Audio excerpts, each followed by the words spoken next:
What if I told you that when governments announce economic growth, millions of people actually become poorer at the exact same time? GDP raises, stock markets celebrate, politicians give victory speeches, headlines declare recovery, yet groceries cost more, rent explodes, wages lag behind inflation. Savings lose value silently. Here's the mystery. How can economies grow while living standards shrink? Because growth today is no longer created by productivity alone. It is increasingly created by something else, something invisible, technical, and rarely explained to the public. Money creation, debt expansion, and inflation disguised as prosperity. This is the story of how modern governments learn to print economic growth on paper while quietly exporting poverty to everyday people. And the most dangerous part, almost nobody notices it happening. To understand this system, we need to go back to a time when money had limits. For most of human history, governments could not simply create unlimited currency. Money was tied to physical constraints, gold, silver, or commodities. Printing more money required real reserves. This limitation forced discipline. If rulers overspent, they risked running out of real backing. Wars were expensive. Infrastructure required taxation or borrowing from wealthy elites. Money was scarce. That scarcity created stability. But scarcity was also inconvenient for expanding empires, modern states, and political ambitions. So governments searched for a workaround. They found it in central banking. In the late 19th and early 20th centuries, powerful nations began centralizing money creation. Central banks were created to stabilize economies and manage crises. But stability came with a trade-off: control over currency supply. During wars, especially World War I and World War II, governments faced massive funding needs. Taxes alone couldn't cover costs.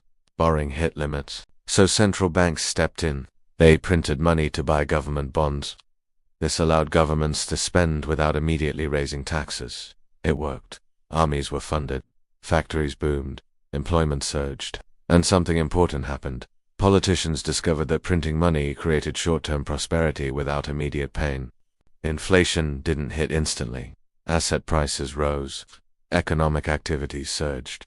To voters, it looked like growth. But behind the scenes, a dangerous precedent was set. Money no longer represented stored value. It became a policy tool. For decades, gold still acted as a partial restraint. Governments had to pretend their currency was redeemable. That ended in 1971. When the United States removed the dollar from gold backing, the world followed. Global currencies became pure fiat, money backed only by government promises and public trust. This moment changed everything. From that point on, there was no physical limit to money creation, only political restraint. And political restraint is historically rare. Now governments could fund deficits by issuing debt, which central banks could quietly absorb using newly created money. This process didn't look like printing cash. It looked technical, complex, boring, but the effect was identical. New money entered the economy without new production. That's where the poverty machine truly began. As fiat money expanded, governments needed justification. They found it in GDP. GDP measures total spending, not real prosperity. If prices rise, GDP rises. If debt-funded government projects increase spending, GDP rises. This allowed politicians to declare success even when real living standards stagnated. Here's how the cycle works. Governments spend borrowed money.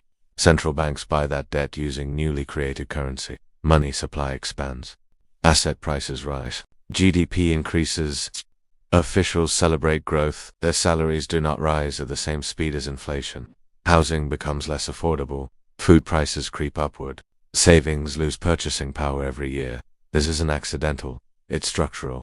New money enters the economy through banks, financial institutions, and government spending, not through wage earners. This is called the Cantillon effect.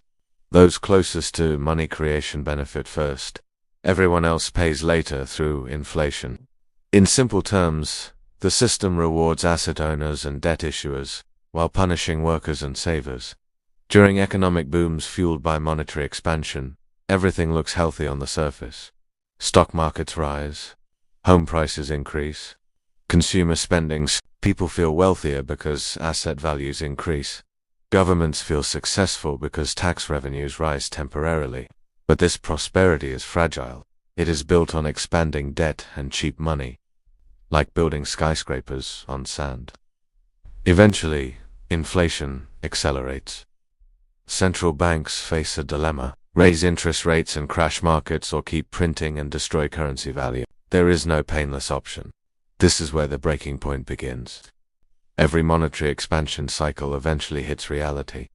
Inflation becomes visible, currency weakens, purchasing power collapses. We've seen this pattern repeatedly. In the 1970s inflation crisis, in emerging market currency collapses, in housing bubbles fueled by cheap credit, in pandemic-era stimulus spending. Each time, governments claim the crisis is temporary. Each time, the solution is more money printing, short-term relief, long-term damage. Debt levels rise higher, dependence on central banks grows deeper, the system becomes addicted to monetary stimulus. At this stage, real economic growth slows, productivity stagnates, but financial numbers keep inflating. This is where the paradox emerges. Economic statistics improve while real wealth declines. The economy becomes a financial illusion supported by expanding currency supply, and ordinary people become the shock absorbers. When monetary expansion finally collides with reality, the damage is never evenly distributed. Governments don't announce, "We printed too much money and diluted your savings." Instead, the fallout appears in everyday life. Rent becomes unaffordable. Food prices rise faster than wages. Energy costs explode. Healthcare becomes a luxury. This is not random inflation. This is the delayed tax of money printing. Unlike traditional taxes, inflation is invisible. It doesn't require legislation. It doesn't trigger public debate. It quietly transfers purchasing power from citizens to debt issuers. The poor and middle class feel it first. They hold cash. They depend on wages. They cannot hedge inflation through assets. Meanwhile, large corporations refinance cheap debt. Asset owners benefit from rising valuations. Governments reduce the real value of their existing debt through inflation. In effect, inflation becomes a silent wealth redistribution machine, from labor to capital, from savers to borrowers, from citizens to institutions. This is why monetary policy has become one of the most powerful political tools in history. It decides winners and losers without elections. When growth slows or markets crash, governments respond with stimulus. More spending, more money creation, lower interest rates. Each crisis demands a bigger response than the last. After financial crashes, trillions are injected. During pandemics, emergency programs explode. During recessions, central banks intervene directly in markets. At first it looks effective. Markets rebound, employment stabilizes, consumer confidence rises, but the side effects accumulate. Debt piles up, inflation accelerates, asset bubbles inflate, productivity stagnates. The economy becomes dependent on artificial support. Remove stimulus, and everything collapses. This is not recovery, it is life support. Eventually inflation becomes too visible to ignore. Central banks attempt to regain credibility by raising interest rates. This creates a new crisis. Higher rates make government debt more expensive. Mortgage payments rise. Businesses struggle to refinance loans. Stock markets decline. Political leaders panic. Voters complain. Economic pain increases. So, pressure builds on central banks to reverse course. Lower rates again. Resume printing. Protect markets. This cycle repeats. Tighten briefly, then loosen aggressively. It prevents collapse in the short term but guarantees instability long term. The system never fully resets. It only grows more fragile. One of the most controversial tools is the bailout. When large banks or corporations fail due to reckless risk-taking, governments intervene. They claim these institutions are too big to fail. Public money rescues private mistakes. This creates moral hazard. If losses are socialized and profits are privatized, risk-taking increases. Why behave responsibly when failure brings government support? This reinforces inequality and public distrust. People begin to realize the system protects insiders first. Across the world, the same monetary cycle appears. Rapid money expansion, debt-fueled growth, asset inflation, rising living costs, political instability. Emerging markets experience currency devaluations. Developed economies experience asset bubbles and housing crises. Different symptoms, same disease. Even advanced economies now carry debt levels once associated with crisis nations. Government budgets depend on low interest rates to remain functional. This creates a dangerous dependency. The economy cannot survive without cheap money anymore. And that leads to a deeper question. If money must be constantly expanded to avoid collapse, is the system actually healthy, or is it structurally broken? Another side effect of monetary expansion is financialization. Instead of investing in real production, factories, infrastructure, innovation, capital flows into financial assets, stocks, real estate, derivatives, speculation. The economy becomes less about making things and more about trading paper value. This boosts GDP numbers, but weakens long-term productivity. Real growth slows. Financial growth accelerates. It creates the illusion of prosperity while hollowing out the economic foundation.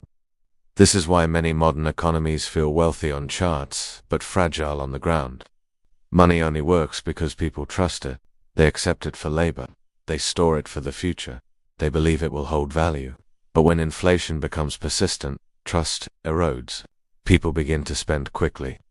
Hoard assets. Avoid saving. Seek alternatives. This behavior accelerates inflation even further. Once trust breaks, restoring it is extremely difficult. History shows that monetary systems rarely collapse slowly. They break suddenly. Confidence disappears almost overnight. 3 clear takeaways. So what does all this mean? Here are 3 unavoidable truths. First, economic growth numbers do not equal real prosperity. When growth is fueled by debt and money printing, it creates short-term expansion but long-term instability. Second, inflation is not an accident. It is a policy consequence.